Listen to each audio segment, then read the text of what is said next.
Tonight we're talking about giving back. Some of you donate your physical abilities to a charity. Some of you donate your time by serving on a charity's board, while others give back through financial support. Well, in this next half hour, we're focusing on the importance of giving back to your local community. We're going to talk to two highly respected journalists who uncovered some of the shadiest charities in America.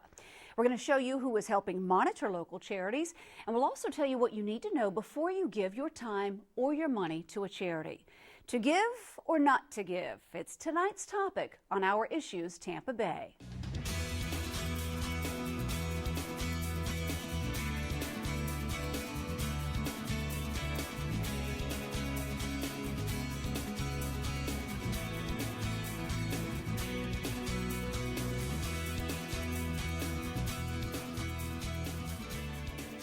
Hello, I'm Jen Holloway.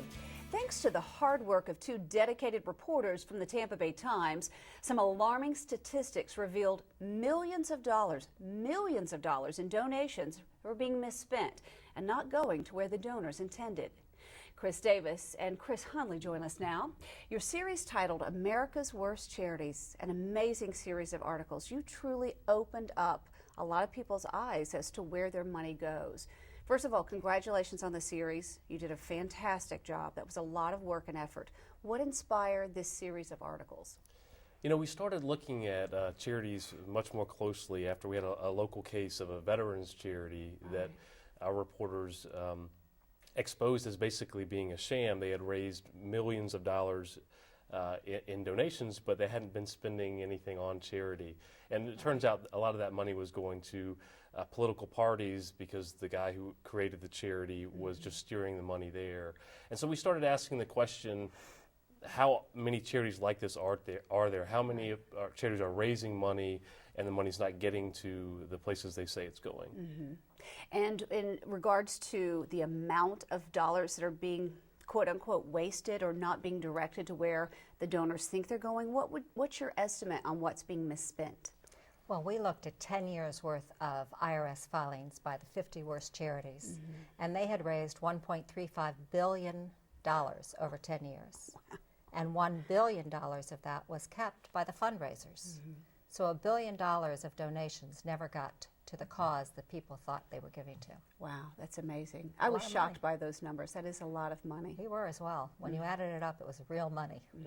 And you, I'm sure, were just, the articles went even further. The investigation went even further. You were teaming up with CNN and the Center for Investigative Research. That helped propel the information you were giving these people even further. So what was that like for you to be recognized by other organizations and a large news source like CNN? That's a pretty big pat on the back. Well, the Center for Investigative Reporting joined us at the very beginning. And we worked with a reporter there who was very good with data reporting and helped us compile the data and do the reporting, Kendall Taggart. And she and I teamed up to do the series of stories.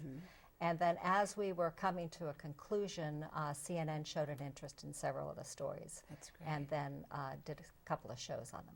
So getting national exposure for this series from the Times, you probably got a lot of response. What was the most common response that you got from your readers or the viewers who saw the CNN special?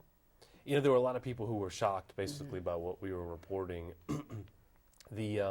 Having CNN involved and CIR just sort of increased our megaphone. So millions of people that probably wouldn't have gotten it from our paper or our website got to share in the findings that we made. You know, people were very angry, and it was surprising to us just how responsive people were and angry people were. It was one of the most commented upon projects as an investigative editor that I've ever been involved in. I think we had some 10 million views on the web from the various outlets that were involved in it. It was almost like it went viral within a few weeks. So it was clear that people were hungry for this information. Their outrage was stoked by the facts that we uncovered. Right, amazing facts. And you've been given awards for this series of articles. Talk about some of that. Well, we received the Bartlett and Steele Award given by Arizona State, and Neiman Foundation just named us a finalist for an award that they gave. So it was very nice recognition. But what's really encouraging is, as Chris said, there were 10 million hits on the websites, and people hopefully are printing out the list of the 50 worst and are becoming more cognizant before they give their dollars. And it's so easy. You guys have made it, the Times have made it so easy to find out what we need to know before we give our dollars. Talk about charitychecker.com. Well, Chris can do that because that's his baby, and he is the expert on that, but it's brilliant. It's a great source. Thanks. Charity Checker is a website that's, we sort of think of like being Kayak or Expedia for charities, and it's not creating new information, but it's taking existing information that you can get by searching a number of different places and putting it all in one place. And the idea, I think, we came up with after trying to investigate a lot of these charities and having such a difficult time getting the information that our reporters needed to do their stories. Right. And this is not the end-all be-all solution, but it's one more tool that's much easier to use, I think, than most of what's out there, linking people who are going to give money to the information they need. It is very easy to navigate. I commend you on that, and I think a lot of people, have you been able to figure out how many people are logging on or clicking onto it? There was, early on, there was a big spike in use, and we had tens of thousands of people using it. Now we're getting in the hundreds every day coming to the site and using it in some way. So I'm encouraged by that. Our hope is that people around the country will find use for it, and that it will grow, and word of mouth will sort of spread the effect that it exists. Well, that was one of my goals of the show. When I decided on the topic, I wanted to help promote that, because I don't want those articles to die and go away. I want them to keep going, and I want people to know you work hard for your money, put it to the right locations.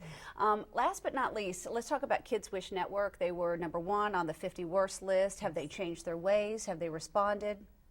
They refuse to respond other than to send us letters saying that we just don't understand how they operate, and that they really are dedicated to dying children and the wishes of dying children. And obviously we found that most of the money they raised stayed with the fundraisers, and that most of the wishes came in the form of donated goods from hotels and airlines and car rental companies. Sure, and that's what happens a lot of time with these charities. Corporations and hotels and airlines are donating the products and services they're using, so they're using the money on the backside to fund themselves. Just for the record, I did contact them twice by email and twice by phone call and said, hey, please come and be a guest on the show, give us a response to what you thought about the article. To this day, they've not responded to me, so I did give them a fair opportunity to come on the show and respond to what was going on in the media. Chris and Chris, thank you both for being here, and not just for being here, but your series of articles. I think you've opened a lot of eyes, and I hope to keep this alive along with the Times, because I think it's so important what you've done. This is where journalism really makes a difference in people's lives, so thank you. Thank you both. Thanks for having us. All right. When we come back, we'll take a closer look at who is doing their best when it comes to helping monitor local charities. Stay with us.